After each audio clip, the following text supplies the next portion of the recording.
This is an iHeart podcast. Guaranteed human. On eBay, every find has a story. Like if you're looking for a vintage band tee, not just a tee, the band tee. You wore it everywhere until your ex-boyfriend stole it. Now you're on eBay, and there it is. Same tee from the same tour. The things you love have a way of finding their way back to you, especially on eBay. Where else can you find that mint trading card you search for everywhere that's out of print? Or your first car, the one you wish you'd never sold? It has to be eBay. Shop eBay for millions of finds, each with a story. eBay. Things people love. Hey, and welcome to The Short Stuff. I'm Josh, and there's Chuck, and Jerry's here too, setting the tempo, and this is Stuff You Should Know, Short Stuff. That's right. I guess you could have said there's and and there's I wish I had now. Maybe we should retake the whole thing. Nah. We're too far in now. A dumb joke, because what we're talking about is naming, and specifically sort of like the rules and laws about naming somebody and having a name, and if you need a name legally. This is so in our wheelhouse, man. We've been talking about this stuff since basically day one of Stuff You Should Know.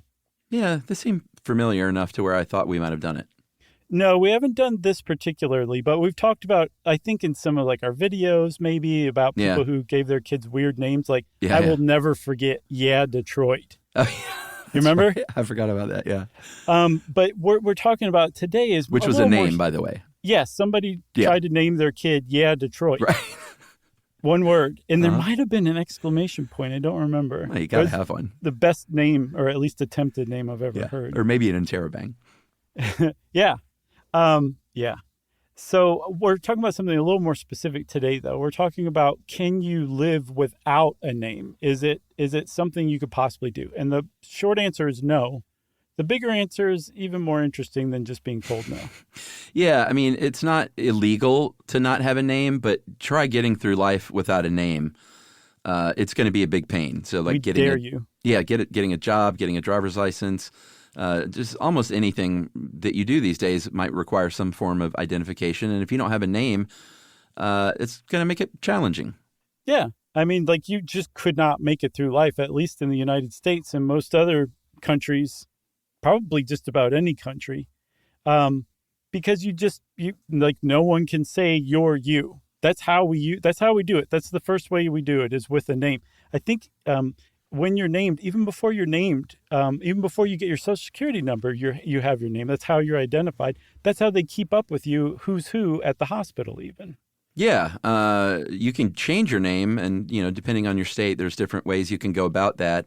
You can just start using a different name, and even without making it like the official legal way, like on formal documents. Even Emily changed her spelling of her name, and it was just unofficial for many years until she finally had it officially changed, which is interesting. Nice. Yeah, she went from Y to IE. I always loved the IE on the end of her name. I thought that was a nice touch. I didn't realize it was her own choosing. So, man, like a teenager thing. She keeps getting better and better, I think so, too. Well, she's in her 50s. So there are some rules.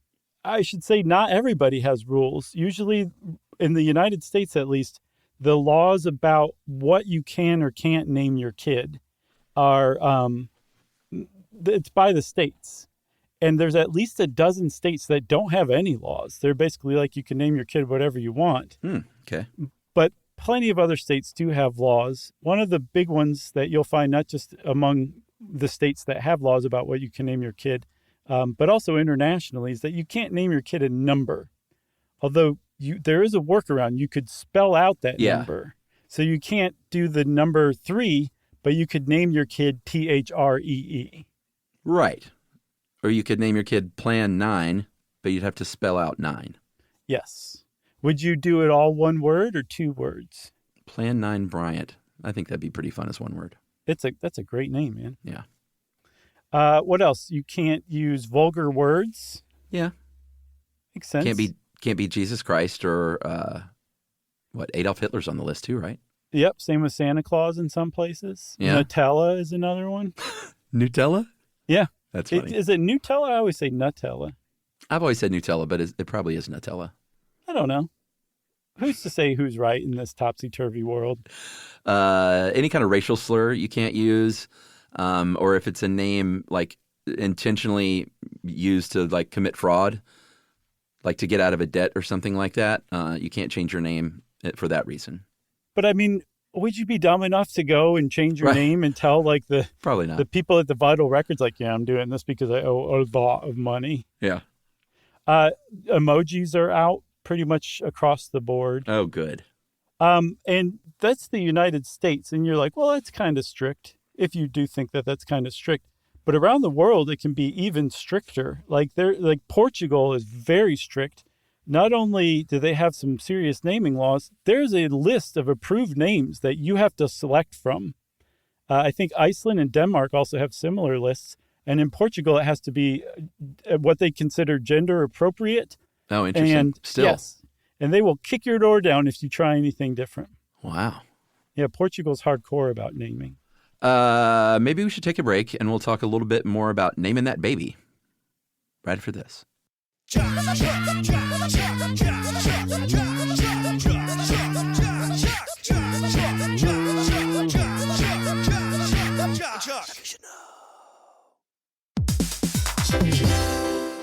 Hey everybody, we're here to talk to you about Wayfair, who believes that spaces should be functional, they should be comfortable, they should be well designed, and they can be well designed by you with their help. Your updated space should feel more comfortable, inviting, and practical for everyday use. And we're talking about outdoor seating. We're talking about grills. We're talking about major appliances. If you need storage solutions, Wayfair can help you out. Patio lighting, rugs, decor. It is your one-stop shop for home. Yeah, I mean, it's getting nice out, so it's time to think about living outdoors for the next few months. And Wayfair knows that outdoor furniture, it's heavy, it's intimidating to assemble. So Wayfair has stepped in and said, we're going to handle the hard part so you don't have to. That's right. You can shop Wayfair Verified, your shortcut to the good stuff. And that means their team of product specialists are going to vet everything by hand using a 10-point inspection, testing things like, quality materials, functionality, and features, and even how long it takes to build that piece of furniture. And the overall experience save time, reduce hassle, and improved convenience. Patio season is here, and these deals won't last. So head to wayfair.com right now to get your outdoor space ready for way less. That's WAYFAIR.com. Wayfair, every style, every home. On eBay, every find has a story. Like if you're looking for a vintage band tee, not just a tee, the band tee from the last show your favorite band ever played. You wore it everywhere. Then your girlfriend started wearing it, which was cute until she dumped you and took it with her, which was not so cute. Yeah, well, anyway, now you're on eBay. And there it is. Same tee from the same tour. Still living in your memory, rent-free forever. See, the things you love have a way of finding their way back to you. But eBay isn't just for getting whatever your ex-boyfriend or girlfriend stole back, right? No, it's also for that rare championship foul ball you caught, then heroically gave to the kid next to you. And where else are you going to find your first car? The one you wish you'd never sold. But now, finally get the chance to take it back home. For good this time. So shop eBay for millions of finds, each with a story. eBay. Things people love.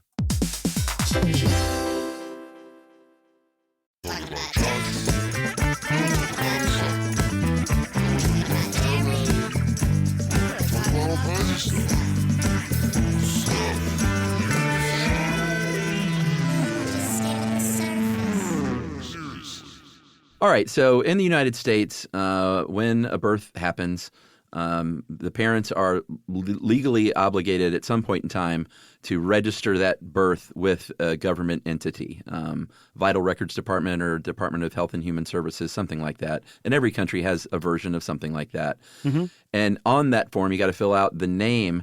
But it depends on what state you're in as far as like how long you have to decide that.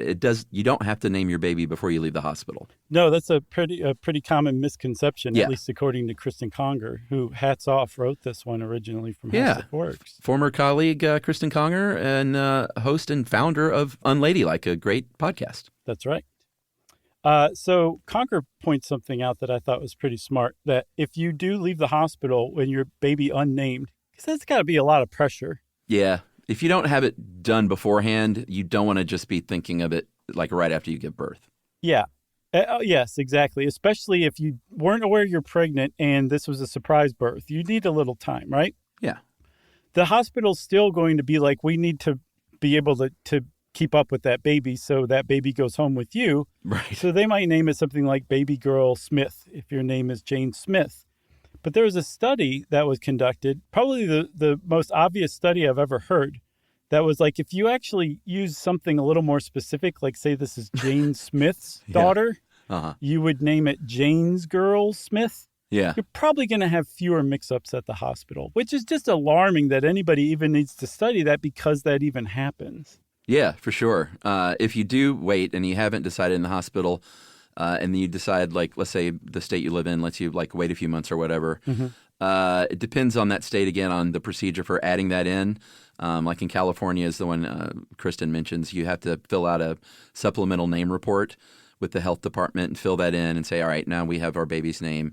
And they're like, great, now you can get your birth certificate. Yeah. You're like, well, what do you think? Do you think it's a good name? It's a pretty good name, huh? Pretty good name. And I think you have a year in California. So, again, it varies. Yes. I did not realize this, but the United Nations has a pretty stern stance on kids' names. In particular, in the Convention on the Rights of a Child, they said that all children have a right from birth to a name. There's an asterisk next to that. They said if you ever find yourself in a highly stressful Bird Box type situation, you can just name your kid boy or girl. But other than that, that kid deserves a name. I didn't see that. What, that was the Sandra Bullock thing that It's excellent. I've caught seen the it world by twice now. storm and it is great. during COVID, right? Yes, it's really good. Okay, I haven't seen it. You should check it out. All right. I'll dust that one off. Yes. So, Chuck, let's move on to a little extra, what we would call a lagniappe, if we wanted to sound really obnoxious, on middle names. Yeah, middle names haven't always been a thing. I think the modern idea of a middle name started in the Middle Ages, it seems like, but it was pretty specific back then. They would just give the first name on, whatever they wanted to, personalize it. But then the middle name would be a saint's name and then a surname. But then that eventually fell out of favor over time to where non-religious middle names became a thing. Yeah, a lot of times it was the mother's maiden name, her family name. It could just be like the parents were like, I really like McGillicuddy, so that's your middle name. Yeah. And it just kind of picked up by, I think, World War I was the first time where the U.S. government, at least, officially recognized the existence of middle names when the enlistment forms for the military asked for a middle name. Yeah. And within, a couple of decades, a handful of decades, as computers started to be used for documentation of individuals, like tracking people, Big Brother type stuff, they were programmed for 3 names, first, middle, last. And what would happen, Chuck, if you did not have a middle name? If you don't enter that, they would insert NMI, no middle initial, because not everyone has a middle name. And some people have many. I know that my friend Justin from England, he has